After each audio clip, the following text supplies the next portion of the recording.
Hello friends, சின்ன மருமகள் உங்கள் ஃபேவரட் சீரியலா? அப்போ மறக்காமல் நம்ம சேனலை சப்ஸ்கிரைப் பண்ணுங்கள்.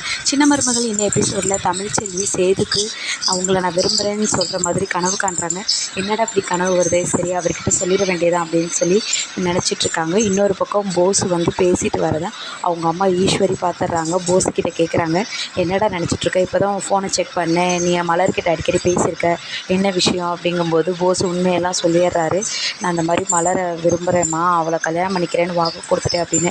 அடப்பாவி, என்ன வேலை பண்ணியிருக்க, நீ அவளோட பழகினது மட்டும் தானே, நெருக்கமாக இது பழகிட்டியா அப்படிங்கையில் போஸ் உண்மையெல்லாம் ஒத்துக்கிறாரு. உடனே ஈஸ்வரி போஸை போட்டு அடிக்கிறாங்க. இப்படி என் கனவுல மண்ணை வாரி போட்டுட்டியே, சரி இதுக்கு என்ன பிரச்சனை வராமல் நான் பார்க்குறத பார்த்துக்கிறேன், இனிமேல் நீ அவள்கிட்ட பேசுகிற வேலை வச்சுக்காத அப்படின்னு சொல்லி போஸை வார்ன் பண்ணி அனுப்பிடுறாங்க. இன்னொரு பக்கம் தமிழ்ச்செல்வி என்னை யாரும் இல்லாத இடத்துக்கு கூட்டிகிட்டு போங்க அப்படின்னு சொல்கிறாங்க. உடனே சேது வந்து தமிழ்ச்செல்வியோட கண்ணை மூடி ஒரு பக்கம் சர்ப்ரைஸாக கூட்டிகிட்டு